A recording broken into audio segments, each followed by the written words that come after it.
Hello guys, welcome to our channel philosophical study. सबसे पहले आप सभी को बहुत बहुत थैंक यू हमारे साथ जुड़ने के लिए। उम्मीद करूंगा आप लोग बहुत अच्छे हैं और आपका प्रिपरेशन बहुत अच्छे तरीके से चल रहे होंगे। तो गाइस, मेरा नाम राहुल मंडल है और स्वागत है आप सभी को आज इस सेशन में। तो आज हम लोग इस सेशन में बात करने वाले हैं कि सुपर 30 एमसीक्यूज के बारे में। ठीक है, तो जो टॉपिक मैंने उठाया था, ठीक है, सजेशन दिया था आप लोगों को, सिर्फ उसी टॉपिक से ये 30 क्वेश्चन को उठाया है। तो उम्मीद करूंगा ये सेशन आप लोगों को अच्छा लगेगा। तो इस सेशन में हम लोग कोशिश करेंगे कि सारे ऑल 10 यूनिट्स को कवर करने के लिए। ठीक है, तो चलिए सेशन को शुरू करते हैं। तो आर यू रेडी? नीचे देखो लाइव कमेंट कर एक ऑप्शन है, उसमें क्लिक करो और वहाँ पर आप क्वेश्चन का आंसर देते जाइए। ठीक है, और उसके साथ साथ ये हमारा हर एक मॉक टेस्ट 2.0 चल रहा है। तो जो लोग जून 2023 के लिए प्रिपेयर कर रहे हो, वो लोग इस कोर्स में हिस्सा ले सकते हो। और ये कोर्स, ठीक है, दिसंबर 2023 का एग्जाम जब तक खत्म नहीं हो जाते तब तक ये टेस्ट हमारा चलते रहेगा लगातार। ठीक है, तो अभी 2 दिन के लिए वीक में टेस्ट हो रहा है। तो जब नोटिफिकेशन आ जाएगा एग्जाम का तब ये 4 डेज हो जाएगा। ठीक है, तो यहाँ पर आप लोगों को क्या क्या मिलेगा कि 4500 प्लस फिलोसॉफी का एमसीक्यू, ठीक है, यूनिट वाइज मॉक टेस्ट मिलेगा, कंप्लीट फिलोसॉफी टेस्ट रहेगा और प्रीवियस ईयर क्वेश्चन भी रहेगा।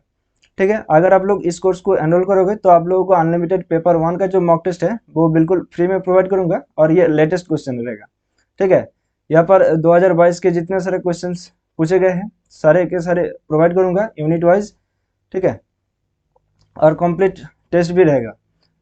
ओके, तो यहाँ पर हमारा 20% ऑफ चल रहा है अभी।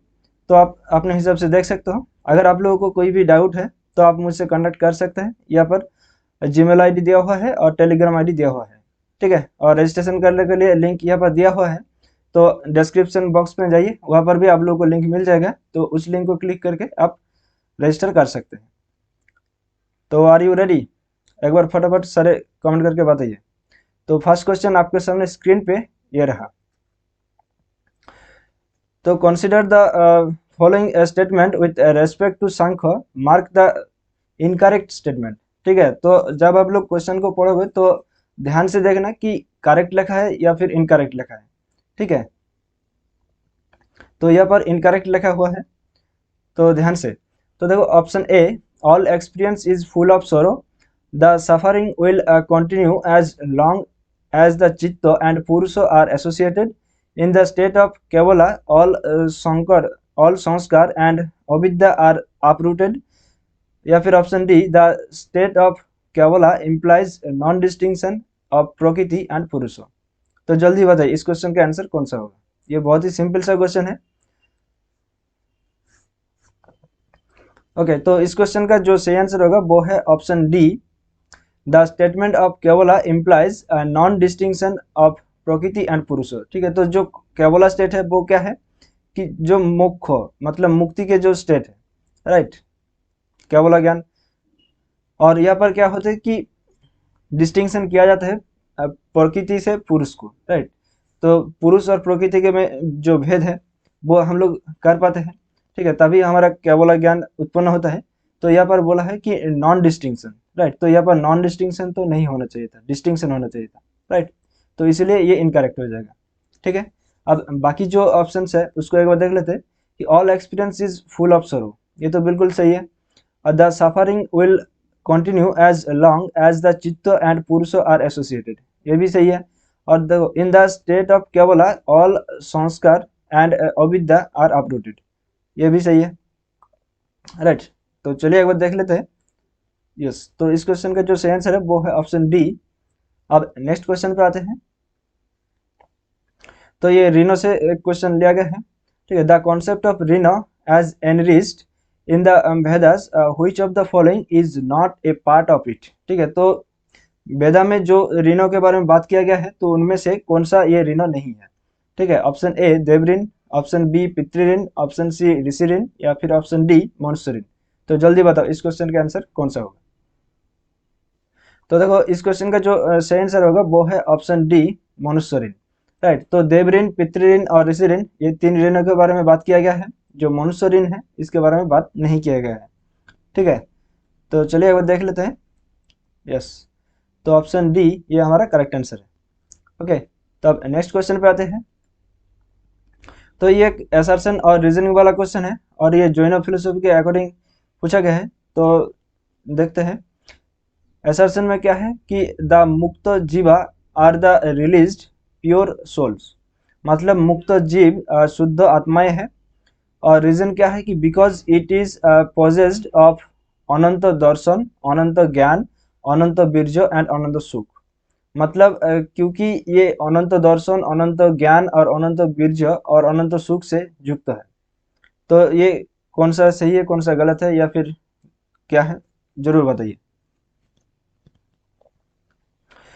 तो देखो, यहाँ पर देखो मुक्त जीव के बारे में बात किया है, राइट। तो मुक्त जीव तो जो प्योर सोल होगा वो तो मुक्त होगा ना। तो असर्शन क्या है, वो सही है, राइट। अब रीजन क्या है कि because it is possessed of ananta darshan, ananta gyan, ananta बीर्ज and अनंत सुख, राइट, ये भी सही है। तो दोनों स्टेटमेंट ही सही है, मतलब assertion and reason are true and reason is the correct explanation of assertion. ठीक है, तो option A is the correct answer. Okay, तो एक बार देख लेते हैं। यस, तो option A is the correct answer. ठीक है, तो अब नेक्स्ट क्वेश्चन में आते हैं। ओके, तो यहाँ पर सविकल्पक प्रत्यक्ष को प्रमा कौन सा फिलोसफी स्कूल ने एक्सेप्ट किया है? तो option A Nyaya, option two Buddhist, option three Purva Mimamsa. ठीक है, तो यहाँ पर कोड्स दिया हुआ है। ठीक है, तो इस कोड के बारे में आप लोगों को बताना होगा कि कौन सा ऑप्शन सही होगा। तो जल्दी बताओ। तो देखो, अगर बात करें तो देखो, नया फिलोसफी वो तो सविकल्पक और निर्विकल्पक को दोनों ही माना है, राइट। जो बुद्धिस्ट है वो सिर्फ और सिर्फ निर्विकल्पक के बारे में बात किया है।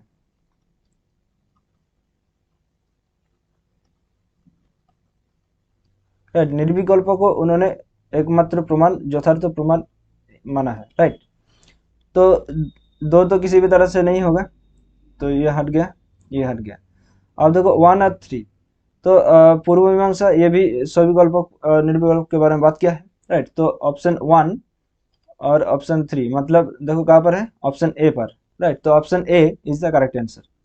ओके, तो अब नेक्स्ट क्वेश्चन पे आते हैं। ओके, तो ये ऑप्शन ए हमारा करेक्ट आंसर है।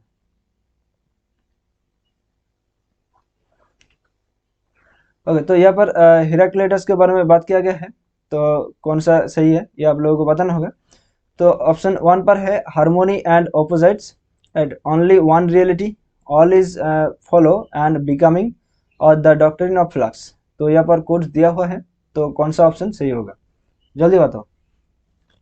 अरे जल्दी बताओ, इतना टाइम नहीं है। तो देखो यहाँ पर हार्मोनी एंड ऑपोजिट्स, इसके बारे में तो बात किया है, राइट। मतलब ऑप्शन वन तो आएगा। और देखो वन, ओनली वन रियलिटी, इसके बारे में बात नहीं किया है, right. Only one is reality, ये किसके द्वारा कहा गया है, ये पार्मेनिड्स के द्वारा कहा गया है, राइट। तो ऑप्शन टू को डिलीट कर दो, यहाँ पर गया, यहाँ पर गया, राइट। अब देखते हैं थ्री या फिर फोर। देखो all is follow and becoming, वो तो सही है। और द डॉक्ट्रिन ऑफ फ्लक्स, ये भी सही है, राइट। तो मतलब option C, one, three and four. ठीक है, तो ऑप्शन सी ये हमारा करेक्ट आंसर है। अब नेक्स्ट क्वेश्चन पे आते हैं। The distinction between appearance and reality, sense and thought is given by। तो डिस्टिंक्शन किसने किया है कि appearance and reality and sense and thought के बारे में? Option A Thales, option B Anaximenes, option C Pythagoras, या फिर ऑप्शन डी पार्मेनिडिस। जल्दी बताओ। ये सारे स्टैटिक क्वेश्चन है और छोटा छोटा क्वेश्चन है, ये आप लोगों को जानना जरूरी है। ठीक है, तो आप लोग ये बताओ कि अपीयरेंस एंड रियलिटी के बारे में एक ग्रंथ लिखा था, वो किसने लिखा था? अपीयरेंस एंड रियलिटी, वो लिखा था ब्रैडले। ठीक है, ओके, तो इसका जो डिस्टिंक्शन क्या है वो है ऑप्शन डी पार्मेनिडिस, राइट। तो थेल्स ने डिस्टिंक्शन के बारे में कोई भी डिस्टिंक्शन नहीं दिया है, एनाक्सिमेनिस भी नहीं दिया और पिथागोरस ने भी नहीं दिया है। ठीक है, तो ऑप्शन डी ये is the correct answer. Okay, appearance and reality and sense and thought के बीच ये उन्होंने डिस्टिंक्शन किया है। और जो अपीयरेंस एंड रियलिटी है वो एक किताब लिखा गया था, वो ब्रैडले के द्वारा। ठीक है, देख लेते हैं। यस, तो ऑप्शन डी ये हमारा करेक्ट आंसर है। अब नेक्स्ट क्वेश्चन पे आते हैं। तो according to Aristotle substance is prior to other categories because it, तो एरिस्टोटल के अकॉर्डिंग जो सब्सटेंस है मतलब जो पदार्थ है उन श्रेणियों से पहले है, क्योंकि वो क्या है कि exist separately and is not an attribute, या फिर does not exist separately and is an attribute, या फिर does not exist separately and is not an attribute, या फिर option D exist separately and is an attribute not both. तो friends Aristotle ने जो categories के बारे में बात किया है वो कितना था, 10 कैटेगरीज के बारे में बात किया है, राइट। तो 10 कैटेगरीज में जो पहला फर्स्ट कैटेगरी है वो क्या है, वो सब्सटेंस है, राइट। तो यहाँ पर क्वेश्चन में पूछा गया है कि सब्सटेंस को क्यों सबसे पहले एंट्री किया, तो इनमें से कौन सा ऑप्शन करेक्ट होगा, जल्दी बताओ। ओके, तो इस क्वेश्चन का जो सही आंसर होगा वो है ऑप्शन ए। देखो, exist separately and is not an attribute, ठीक है। तो सब्सटेंस ये कोई एट्रीब्यूट नहीं है, लेकिन वो एक सेपरेटली एग्जिस्ट करता है, ठीक है। चलिए वो देख लेते हैं। यस, तो option A is the correct answer. Okay, तो अब नेक्स्ट क्वेश्चन पे आते हैं। अब देखो, ये कांट के कैटेगरीज के बारे में पूछा गया है। तो category of relation in the philosophy of Immanuel Kant includes, तो रिलेशन के जो कैटेगरीज है, जो 3 कैटेगरीज है रिलेशन में, वो कौन सा है, इसमें आप लोगों को ढूंढना होगा, ठीक है। तो option A reality, option B probability, option C substance, या फिर ऑप्शन डी स्पेस। तो जल्दी बताओ। ओके, तो रिलेशन के जो भेद है, ठीक है, रिलेशन के जो सब्सटेंस के जो कैटेगरीज है रिलेशन में, पहला आता है सब्सटेंस, दूसरे नंबर पर आता है कॉजालिटी, राइट, और तीसरे नंबर पर आते हैं कम्युनिटी,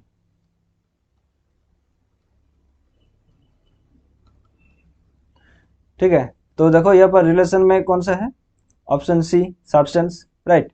और यहाँ पर देखो जो प्रोबेबिलिटी है वो किसके अंदर आ जाएगा, वो क्वांटिटी के अंदर आ जाएगा, और जो रियलिटी है वो क्वालिटी के अंदर आ जाएगा, ठीक है। तो ये सारे आप लोगों ने दिमाग पर बिठा लो। ओके, तो चलिए एक बार देख लेते हैं। तो ऑप्शन सी ये हमारा करेक्ट आंसर है। अब नेक्स्ट क्वेश्चन पे आते हैं। Leibniz theory of monads is based on the principle of, ठीक है। तो लाइबनिज के जो मोनाड का जो थ्योरी है वो कौन सा प्रिंसिपल के ऊपर बेस्ड है। तो option A abstraction, option B imagination, option C individuation, या फिर ऑप्शन डी डिवीजन। तो जल्दी बताओ। ओके, तो इस क्वेश्चन का जो सही आंसर होगा वो है ऑप्शन सी इंडिविजुएशन, मतलब व्यक्तिकरण के प्रिंसिपल के ऊपर बेस्ड है ये मोनाड्स, ठीक है। तो ये स्टैटिक क्वेश्चन है, इसमें समझाने के लिए कुछ है नहीं। तो चलिए एक बार देख लेते हैं। यस, तो ऑप्शन सी ये हमारा करेक्ट आंसर है, ठीक है। तो अब नेक्स्ट क्वेश्चन पे आते हैं, क्वेश्चन नंबर 10। तो देखो, the claim that nature actually embody thought is a central feature of, ठीक है। तो मतलब ये दावा कि प्रकृति वास्तव में विचारों के मूर्त रूप देती है, एक केंद्रीय विशेषता है, तो ये किसका है। Option A Plato's idealism, option B Berkeley's idealism, option C Hegel's idealism, या फिर option D Kant's critical idealism. तो जल्दी बताओ। ओके, तो इस क्वेश्चन का जो सही आंसर होगा वो है ऑप्शन सी हेगल्स आइडियलिज्म, ठीक है। तो हेगल का जो आइडियलिज्म है वो यही दावा करता है कि जो नेचर है वो एक्चुअली थॉट्स के ऊपर एम्बॉडीड करता है, right. Embodied thoughts is a central feature, ठीक है। तो यहाँ पर अगर हेगल के जगह पर उन्होंने ब्राडले लिख देता तो भी ये सही होता, राइट। क्योंकि हेगल एंड ब्राडले जो आइडियलिज्म को सब्सक्राइब करता है वो कौन सा है, एब्सोल्यूट आइडियलिज्म, राइट।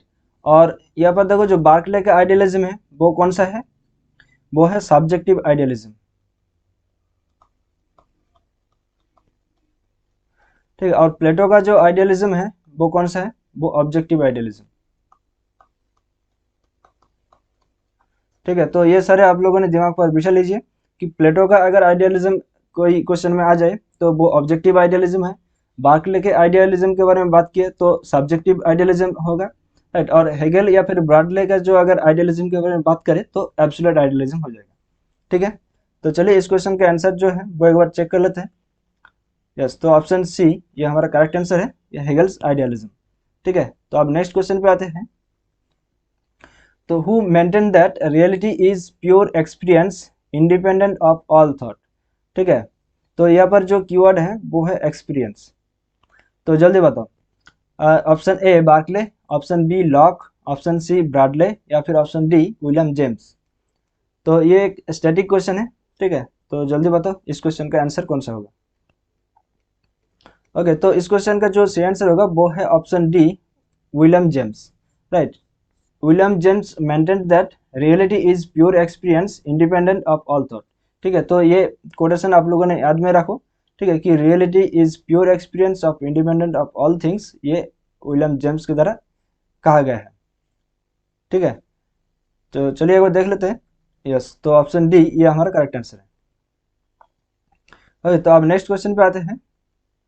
तो त्रिविध दुखानुवृत्ति मतलब absolute cessation of suffering is as the ideal is mentioned by. ठीक है, मतलब त्रिविध दुख जो आध्यात्मिक, आधिभौतिक और आधिदैविक। ठीक है, तो वो जो त्रिविध दुख वो किसने दिया है, चार्वाका, सांख्य, योगा या फिर अद्वैत वेदांत। तो जल्दी बताओ। तो हम लोगों ने अभी अभी एक पिछले क्वेश्चन में बात किया था, right.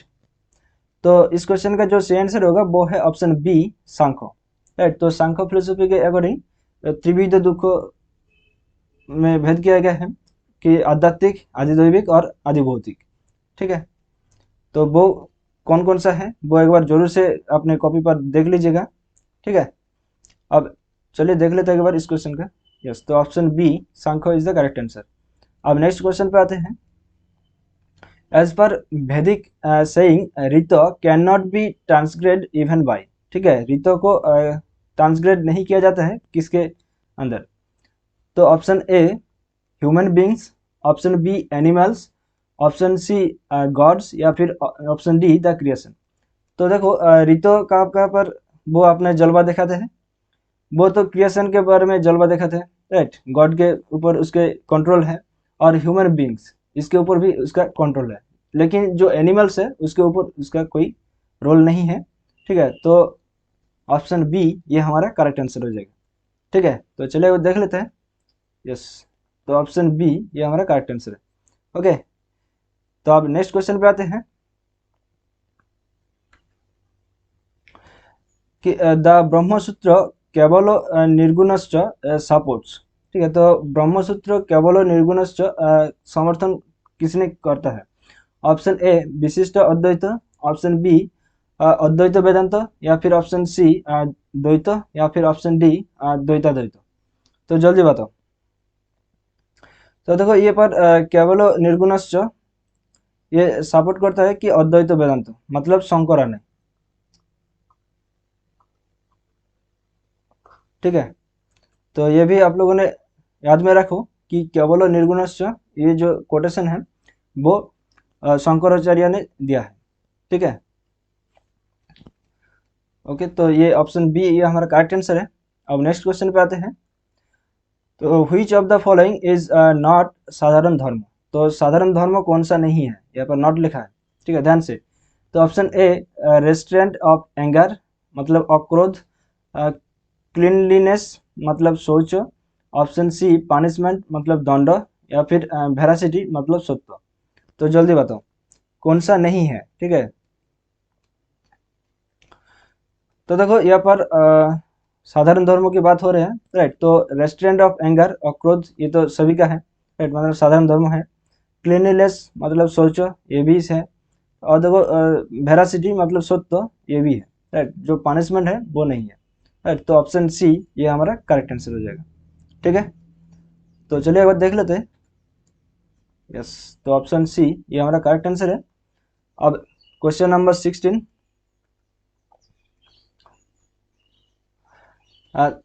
the proposition that moksha is not negation of individuality but the restoration of harmony with the absolute is maintained by। ठीक है, तो ये जो एक प्रोपोजिशन है कि मोक्ष व्यक्तिवाद का निषेध नहीं है बल्कि निरपेक्षता के साथ सद्भाव की बहाली है। ठीक है, वो किसके द्वारा बनाए रखा गया है? तो option A Charvaka, option B Samkhya, option C Shankar या फिर ऑप्शन डी रामानुज। तो जल्दी बताओ।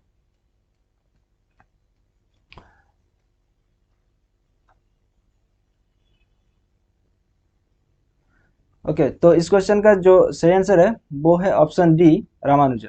ठीक है, तो ये भी एक स्टैटिक क्वेश्चन है, आप लोगों को एज इट इज याद में रखना होगा कि मोक्ष is not negation of individuality but the restoration of harmony with the absolute. ठीक है, तो ये रामानुज के द्वारा कहा गया है। तो चलिए वो देख लेते हैं। यस, तो ऑप्शन डी रामानुजा ये हमारा करेक्ट आंसर है। ठीक है, आप लोग क्वेश्चन नंबर के साथ आंसर लिखा करो। ओके, तो अब नेक्स्ट क्वेश्चन पे आते हैं। तो यहाँ पर नॉन कॉग्निटिविज्म के बारे में बताया गया है। ठीक है, attributed to ethical non cognitivism कौन सा करेक्ट है? तो यहाँ पर देखो एथिकल नॉन कॉग्निटिविज्म के बारे में बात किया गया है। ठीक है, तो कौन सा एट्रीब्यूट करता है उसके बारे में हम लोगों को ढूंढना होगा। तो ऑप्शन 1 पर है moral sentences are not propositions, option 2 moral sentences are propositions, option 3 moral sentences have truth value, या फिर option 4 moral sentences have not truth value. तो इनमें से कौन सा है? ठीक है, यहाँ पर कोड्स दिया हुआ है, तो इस ऑप्शन के हिसाब से आप लोगों को बताना होगा। तो जल्दी बताओ।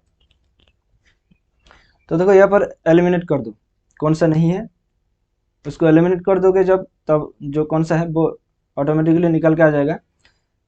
तो देखो एक एक ऑप्शन को हम लोग देखते हैं। तो देखो moral sentences are not propositions, ये तो बिल्कुल सही है, राइट, कि जो मोरल सेंटेंसेस है वो प्रोपोजिशन नहीं है। ठीक है, तो वो इमोशन के तरफ बात करते हैं, राइट, तो इमोशन तो प्रोपोजिशन नहीं होते हैं, right.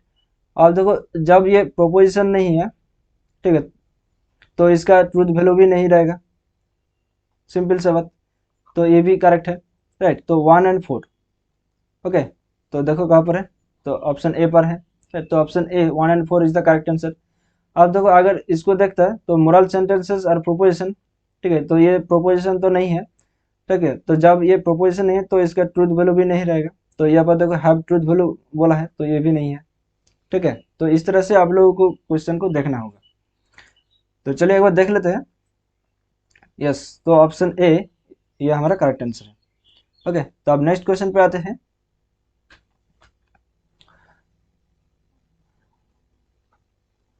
Which of the following is not true with regard to intuitionism as an ethical theory? ठीक है, तो यहाँ पर इंट्यूशनिज्म के अकॉर्डिंग कौन सा करेक्ट नहीं है वो आप लोगों को बताना होगा। ठीक है, तो यहाँ पर नॉट ट्रू लिखा हुआ है, ध्यान से। तो देखो ऑप्शन ए पर है there are objective moral truths that are independent of human beings.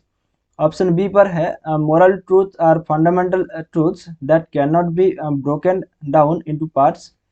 या फिर देखो option C our intuition is always in league with the conventional morality. या फिर option D human beings can discover moral truths by using their mind in an intuitive way. तो जल्दी बताओ। Okay, तो इस क्वेश्चन का जो सही आंसर होगा वो है ऑप्शन सी। देखो यहाँ पर लिखा है कि our intuition is always in league with the conventional morality. ठीक है, तो यहाँ पर जो ऑलवेज टर्म लिखा हुआ है तो इसलिए वो नहीं है। ठीक है, नॉट ट्रू लिखा है क्वेश्चन में, राइट। तो वो कौन कौन सा है जो इंट्यूशनिज्म है, ठीक है, तो उसके बारे में भी हम लोग पढ़ लेते हैं। तो there are objective moral truths with that are independent of human beings, right, तो ये भी सही है। अब देखो moral truth are fundamental truths that can not be broken down into parts. ठीक है, तो मोरल ट्रूथ जो है वो फंडामेंटल ट्रूथ है और उसको पार्ट्स में डिवाइडेड नहीं किया जाता है। ओके, अब human beings can discover moral truths by using their mind in an intuitive way, right, ये तो बिल्कुल सही है। तो चलिए एक बार देख लेते हैं कि इस क्वेश्चन का आंसर कौन सा है। यस, तो ऑप्शन सी ये हमारा करेक्ट आंसर है, राइट। तो अब नेक्स्ट क्वेश्चन पे आते हैं। अब देखो केसी भट्टाचार्य के according the clearest form of spiritual activity कौन सा है? ठीक है, मतलब केसी भट्टाचार्य के अनुसार आध्यात्मिक गतिविधि का सबसे स्पष्ट रूप क्या है? ऑप्शन ए इंट्रोस्पेक्शन मतलब आत्मनिरीक्षण, ऑप्शन बी परफॉर्मिंग यज्ञ मतलब यज्ञ करना, या फिर ऑप्शन सी सेल्फलेस सर्विस मतलब निस्वार्थ सेवा, या फिर ऑप्शन डी डिवोशन मतलब भक्ति। तो जल्दी बताओ। ओके, तो केसी भट्टाचार्य के अकॉर्डिंग सबसे जो clearest form of spiritual activity है वो है ऑप्शन ए आत्मनिरीक्षण या फिर इंट्रोस्पेक्शन। ठीक है, तो चलिए वो देख लेते हैं। यस, तो introspection is the correct answer. Okay, तो ये में याद में रखो। ठीक है, क्लियरेस्ट फॉर्म कौन सा है केसी भट्टाचार्य के अकॉर्डिंग? इंट्रोस्पेक्शन। ओके, तो आप नेक्स्ट क्वेश्चन पे आते हैं। Dash is the culmination and communism for of mind for Shri Aurobindo. तो श्री अरविंदो के लिए मन की पराकाष्ठा और पूर्णता कौन सा है? तो option A over mind, option B super mind, option C illumined mind, या फिर ऑप्शन डी हायर माइंड। तो जल्दी बताओ। तो देखो यहाँ पर कुलमिनेशन एंड कंजम्पशन, ठीक है, तो ये जो है वो ऑप्शन बी सुपर माइंड हो जाएगा। राइट, तो चलिए एक बार देख लेते हैं। यस, तो option B super mind is the correct answer. तो यहाँ पर जो माइंड का सीक्वेंस है अरविंदो के अकॉर्डिंग, ये आप लोगों को देखना होगा। और जो इग्नोरेंस, 7 टाइप ऑफ इग्नोरेंस,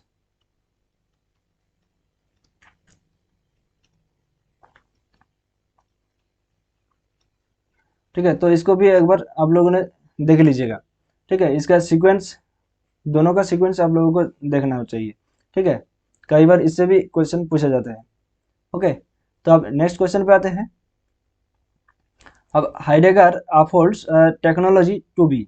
ठीक है, तो हम लोगों ने बात किया था टेक्नोलॉजी के बारे में। ठीक है, तो हाइडेगर का जो टेक्नोलॉजी है वो किसके अंदर आते हैं, समर्थन क्या करते हैं? तो A option A human behaviour, option B an act of manipulation, option C a revelation of beings, option D a useful gadget. तो जल्दी बताओ। तो देखो, अगर यहाँ पर हाइडेगर के बारे में बात किया गया है तो यहाँ पर देखो एक कीवर्ड आप लोगों को याद में आना चाहिए, वो है यहाँ पर देखो बीइंग्स के बारे में बात किया गया है।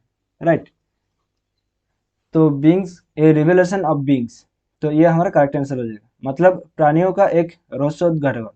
राइट, तो रहस्य उद्घाटन करना चाहते थे। यस, तो ऑप्शन सी ये हमारा करेक्ट आंसर है।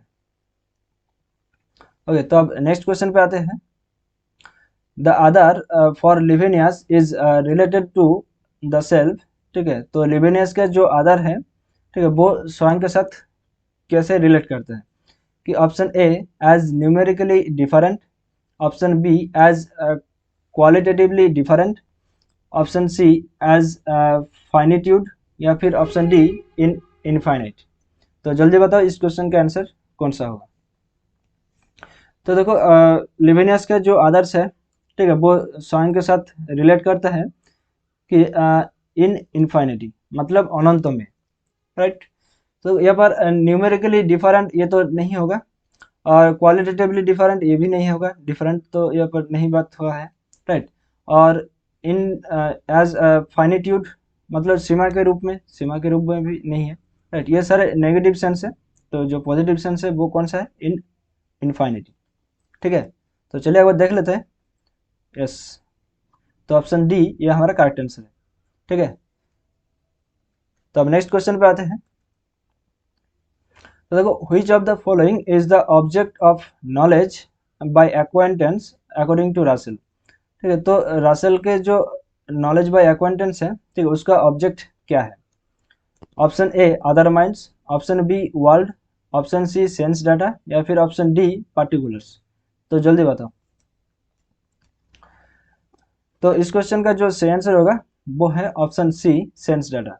राइट, तो रासेल के अंदर सेंस डाटा आता है, तो ये भी एक कीवर्ड है। ठीक है, और यहाँ पर एक डिस्टिंक्शन किया जाता है कि knowledge by एक्वाइंटेंस and knowledge by description. ठीक है, वो जो डिस्टिंक्शन है वो किसके द्वारा किया गया है? वो रासेल के द्वारा किया गया है। राइट। तो ये भी आप लोगों ने याद में रखिए। ओके, तो चलिए एक बार देख लेते हैं इस क्वेश्चन का आंसर मैंने सही कहा कि गलत। ठीक है, यस, तो ऑप्शन सी ये हमारा करेक्ट आंसर है। ओके, तो अब नेक्स्ट क्वेश्चन पे आते हैं। अब देखो ये नेव रियलिज्म के बारे में एक क्वेश्चन यहाँ पर मैंने ऐड किया है। ठीक है, कि naive realism leads to physics and physics if true shows that naive realism is false, therefore naive realism if true is false, therefore it is false। ठीक है, तो ये एक आर्गुमेंट की तरह सजाया गया है। ठीक है, कि naive realism leads to physics and physics if true shows that naive realism is false, therefore naive realism is true is false, therefore it is false। ठीक है, तो ये किसने कहा है? तो option A Wittgenstein, option B Russell, option C Moore या फिर ऑप्शन डी ब्रैडली। तो जल्दी बताओ। तो नेव रियलिज्म के बारे में हम लोगों ने आप लोगों को नोट्स दिया था। ठीक है, याद कीजिए। तो देखो इस क्वेश्चन का जो सही आंसर होगा वो है ऑप्शन बी रासेल। ठीक है, तो ये एक स्टैटिक क्वेश्चन ही है। ठीक है, तो आप लोग एज इट इज याद में रखो।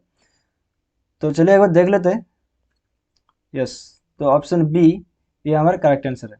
ठीक है, तो अब नेक्स्ट क्वेश्चन पे आते हैं।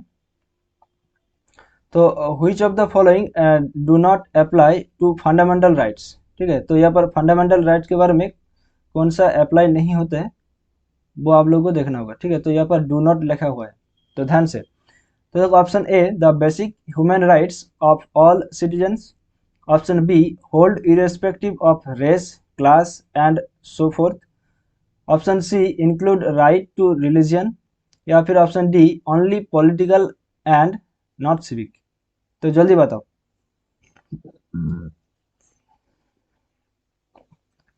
ओके, तो देखो यहाँ पर फंडामेंटल राइट्स कहाँ पर अप्लाई नहीं होते। ठीक, तो चलिए एक एक करके देख लेते हैं। The basic human rights of all citizen, ये तो बिल्कुल सही है, राइट, यहाँ पर तो अप्लाई होते हैं। तो hold irrespective of race class and so forth, यहाँ पर भी जो फंडामेंटल राइट है वो भी अप्लाई होते हैं। अब देखो इंक्लूडिंग राइट टू रिलीजन, ये तो है ही, राइट। अब देखो ओनली डी, देखो only political and not civic. ठीक है, तो यहाँ पर ओनली लिखा हुआ है। ठीक है, और यहाँ पर नॉट सिविक बोल रहे हैं। तो हम लोगों ने फर्स्ट जो ऑप्शन है वहाँ पर देखो ऑल सिटीजन्स, राइट, सिटीजन्स मतलब सिविक मतलब सिविल जो है, राइट। तो ऑप्शन डी ये हमारा करेक्ट आंसर हो जाएगा। तो यहाँ पर ये फंडामेंटल राइट्स नहीं अप्लाई होते। ओके, तो ऑप्शन डी ये हमारा करेक्ट आंसर है। ओके, तो अब नेक्स्ट क्वेश्चन पे आते हैं। तो what according to Kautilya are the qualifying qualities for the selection of minister. ठीक है, तो मंत्री को चयन करने के लिए कौटिल्य के अनुसार कौन सा क्वालिटी होना जरूरी है? तो option A knowledge, loyalty, honesty and relation with royal family, option B loyalty, skills, knowledge and friendship with the king, या फिर option C only loyalty to the king, या फिर option D honesty, knowledge, skills and loyalty. तो जल्दी बताओ। तो कौटिल्य ने कौन सा स्टैंडर्ड फॉर्म रखा गया था? ठीक है, किसी भी एक मंत्री को चयन करने के लिए। ओके, तो देखो इस क्वेश्चन का जो सही आंसर होगा वो है option D honesty, knowledge, skills and loyalty. ठीक है, तो ये सारे क्वालिटीज होना चाहिए मंत्री को चयन करने के लिए। ओके, तो चलिए एक बार देख लेते हैं। यस, तो honesty, knowledge, skills and loyalty. ठीक है, तो यहाँ पर देखो विथ रॉयल फैमिली के साथ रिलेशन रहना ये जरूरी नहीं है। ठीक है, अब यहाँ पर देखो knowledge and friendship with the king ये भी जरूरी नहीं है। यहाँ पर देखो ओनली लिखा है, right, loyalty to the king. ठीक है, किंग के साथ ये तो एक्सेप्टेड नहीं है, राइट। तो option D honesty, knowledge, skills and loyalty. ठीक है, तो चलिए अब नेक्स्ट क्वेश्चन पे आते हैं। Radical feminism process that the root cause of women's oppression lies primarily in. ठीक है, तो रेडिकल फेमिनिज्म के बारे में यहाँ पर क्वेश्चन पूछा गया है, तो कौन सा होगा? तो option A legal system, option B patriarchal gender relation, option C class conflict, या फिर option D political constitutional politics. तो मैंने रेडिकल फेमिनिज्म के बारे में आप लोगों को बताया था।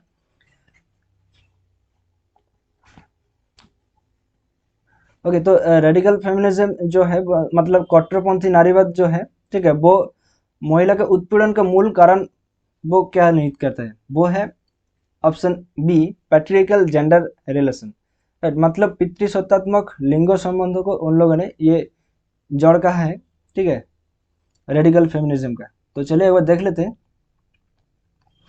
ओके, तो ऑप्शन बी ये हमारा करेक्ट आंसर है, ठीक है। ओके, तो अब नेक्स्ट क्वेश्चन पे आते हैं। Question number 28। तो देखो, Bernard Williams distinguish between which two elements in the idea of equality, ठीक है। तो बर्नार्ड विलियम्स के जो आइडिया ऑफ इक्वलिटी है, ठीक है, वहाँ पर कौन सा दो एलिमेंट्स है जहाँ पर उन्होंने डिस्टिंक्शन किया है, ठीक है। तो option A equality of opportunity and equality of respect, option B equality of opportunity and equality of religion, option C equality of gender and equality of opportunity, या फिर option D equality of decision making and equality of respect. तो जल्दी बताओ। Okay, तो देखो यहाँ पर जो बर्नार्ड विलियम्स के अकॉर्डिंग जो आइडिया ऑफ इक्वलिटी है, ठीक है, वहाँ पर जो डिस्टिंक्शन करते हैं वो है option A equality of opportunity and equality of respect के बीच, राइट। तो ये आप लोगों ने अपने याद में रखी है, ठीक है, कि अपॉर्चुनिटी और इक्वल रेस्पेक्ट के साथ उन्होंने डिस्टिंक्शन किया है। तो चलिए एक बार देख लेते हैं। यस, तो ऑप्शन ए ये हमारा करेक्ट आंसर है, ठीक है। तो अब नेक्स्ट क्वेश्चन पे आते हैं। According to Charles Taylor which of the following are two forms of recognition, ठीक है। तो ये रिकॉग्निशन में चार्ल्स टेलर का दोनों फॉर्म कौन सा है? Option A intimate recognition and public recognition, option B state recognition and family recognition, अब family recognition and public recognition, और option D public recognition and state recognition. तो जल्दी बताओ।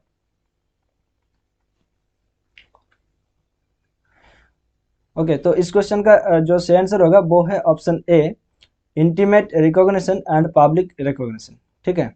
तो ये भी आप लोगों ने याद में रखिए, ठीक है। तो ये भी एक स्टडी क्वेश्चन ही है। ओके, तो अब देख लेते हैं एक बार। ओके, तो चार्ल्स टेलर के अकॉर्डिंग जो दो रिकॉग्निशन के जो फॉर्म है वो है intimate recognition and public recognition, ठीक है। तो आज इस सेशन का लास्ट क्वेश्चन है अकॉर्डिंग टू डीप इकोलॉजी, ठीक है। तो डीप इकोलॉजी के अकॉर्डिंग ये कौन सा स्टेटमेंट है वो सही है? तो option A ecological problem is economic problem, क्या ये सही है? Option B ecological problem is about inadequate natural resources, या फिर option C ecological problem is the problem regarding human approach to nature, या फिर option D ecological problem is a geographical problem. तो जल्दी बताओ। ओके, तो इस क्वेश्चन के आंसर के बारे में जानने से पहले जिन लोगों ने अभी तक इस सेशन को लाइक नहीं किया है तो जल्दी से सेशन को लाइक कर दे और अपने दोस्तों के साथ जरूर शेयर कीजिए ताकि वो भी ये 30 क्वेश्चन का उपभोग कर सके। ओके, तो यहाँ पर देखो डीप इकोलॉजी के बारे में बात क्या है, ठीक है, डीप इकोलॉजी और सेलो इकोलॉजी, ठीक है। तो यहाँ पर देखो डीप इकोलॉजी के बारे में जो ऑप्शन करेक्ट होगा वो है ऑप्शन सी, ठीक है। तो ecological problem is the problem regarding human approach to nature, ठीक है। तो यहाँ पर देखो ह्यूमन अप्रोच टू नेचर, ठीक है, ये है इसका कीवर्ड, ठीक है। तो चलिए एक बार देख लेते हैं। यस, तो option C ecological problem is the problem regarding human approach to nature. तो एक बात याद रखो, ठीक है, अगर किसी भी क्वेश्चन में, ठीक है, अगर आप लोगों को नहीं भी पता होगा तो जो ऑप्शन सबसे ज़्यादा लेंदी रहेगा उसी ऑप्शन को आप लोग सिलेक्ट करके आओगे, ठीक है। अगर आपको नहीं पता तो, ठीक है, अगर आपको पता है तो आप बहुत आसानी से कर पाओगे, ठीक है। ओके, तो ये हमारा टेलीग्राम चैनल है फिलोसॉफिकल स्टडी, इसको ज्वाइन कर लो। यहाँ पर भी आप लोगों को प्रीवियस ईयर क्वेश्चंस, ठीक है, PDF notes, updated notification, e books, daily quizzes होते हैं, मॉक टेस्ट का लिंक भी यहाँ पर प्रोवाइड करता हूँ और क्लासेस का लिंक भी यहाँ पर मिलते रहते हैं और अलर्ट मैसेज भी आप लोगों को यहाँ पर मैं प्रोवाइड करता हूँ। ठीक है, और ये मेरा टेलीग्राम आईडी है, तो आप मुझसे सर्च करके कांटेक्ट कर सकते हैं। ठीक है, डिस्क्रिप्शन बॉक्स पर जाओगे तो आप लोगों को फिलोसॉफिकल स्टडी का टेलीग्राम चैनल का लिंक मिल जाएगा। अगर वो लिंक काम नहीं कर रहा है तो आप लोग सिंपली आपका टेलीग्राम ऐप्स को ओपन कीजिए। ओपन करने के बाद सर्च कीजिए फिलोसॉफिकल स्टडी, तो आपको इस तरह का एक लोगो दिखाई देगा। ठीक है, तो इस लोगो पर क्लिक करके आप लोग ज्वाइन हो सकते हैं। ओके, और उसके साथ साथ ये हमारा official Facebook page philosophical study है, इसको भी लाइक, फॉलो और शेयर कर दीजिए अपने दोस्तों के साथ। यहाँ पर भी क्लासेस का लिंक, वीडियोस और अपडेटेड नोटिफिकेशन मिलते रहते हैं। तो आज के लिए सेशन इतना ही। अगर ये छोटा सा सेशन आप लोगों को हेल्पफुल रहा होगा तो जल्दी से सेशन को लाइक कीजिए और अपने दोस्तों के साथ जरूर शेयर कीजिए। मिलते हैं अगले सेशन पर, तब तक के लिए हंसते रहे, मुस्कुराते रहे और चित्त को शांत रखकर अपने प्रिपरेशन को आगे लेकर चले। Thank you, bye bye, take care, ध्यान रखिएगा दोस्तों। जय हिंद, बाय।